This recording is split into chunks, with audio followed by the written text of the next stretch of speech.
Je constate désormais que les blessures ne se développent pas de manière aléatoire durant l'enfance comme je le pensais. En réalité, elles se manifestent dès l'enfance, mais leur origine est bien plus profonde. La distinction est essentielle. Ces blessures ne sont pas créées par les expériences vécues dans cette vie, mais prédéterminées bien avant l'incarnation. Avant même la naissance, des programmes énergétiques spécifiques sont déjà en place, définissant la blessure majeure que l'âme portera en elle et qui influencera son rapport au monde et aux autres. Ainsi, l'enfance ne fait que révéler et activer ces empreintes vibratoires qui étaient déjà inscrites dans la structure énergétique de l'âme avant son incarnation. La blessure du rejet peut se traduire par un profond sentiment d'exclusion, une difficulté à se sentir à sa place, ainsi qu'un besoin incessant de reconnaissance. Cette sensation s'accompagne souvent d'une impression de décalage, comme si on était étranger à son propre environnement, voire invisible aux yeux des autres. Elle trouve souvent ses premières manifestations dès l'enfance, influençant la perception de soi et du monde. L'émotion dominante qui en découle est l'insécurité, générant un besoin fondamental de sécurité et de validation. Pour se protéger, la personne adopte généralement un mécanisme de fuite, cherchant à éviter les situations où elle pourrait ressentir à nouveau ce rejet douloureux. La blessure de l'abandon se manifeste souvent par une forte dépendance affective et une peur profonde de la solitude. La personne concernée cherche constamment la présence et l'attention des autres pour combler un vide intérieur. Ces premières manifestations apparaissent généralement vers l'âge de 2 ans, période où l'enfant commence à ressentir le besoin de sécurité émotionnelle à travers les liens qu'il tisse avec son entourage. L'émotion dominante associée est la tristesse, engendrant un besoin fondamental d'amour et d'affection pour apaiser ce sentiment de vide.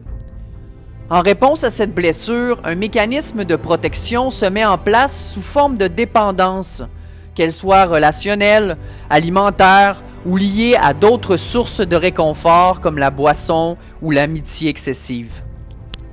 La blessure d'humiliation se manifeste par une difficulté à exprimer pleinement son être, entravée par un poids intérieur écrasant. Elle apparaît généralement entre 2 et 5 ans et est souvent liée à la relation avec le parent du même sexe. Des expériences marquantes durant cette période, notamment autour de la propreté ou de la sexualité, peuvent renforcer ce sentiment.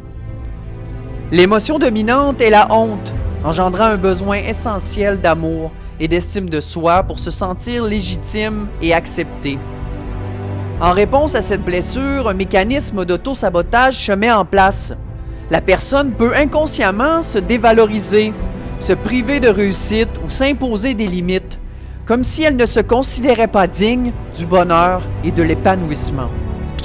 La blessure de trahison se manifeste par une hypervigilance excessive et un besoin constant de contrôle. Elle prend généralement racine autour de l'âge de 5 ans et est souvent liée à la relation avec le parent de sexe opposé. L'émotion dominante est la colère, dirigée vers l'autre, perçue comme une source potentielle de trahison ou de déception. Ceux qui portent cette blessure ressentent un profond besoin d'estime de soi, cherchant d'abord une validation extérieure avant de l'intégrer intérieurement.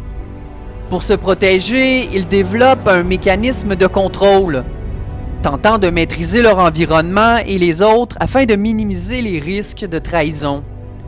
Cette blessure influence aussi la posture corporelle. La personne adopte une attitude tournée vers l'extérieur, cherchant à projeter une image de force et de solidité. La blessure d'injustice se manifeste par une grande rigidité intérieure et une exigence de perfection.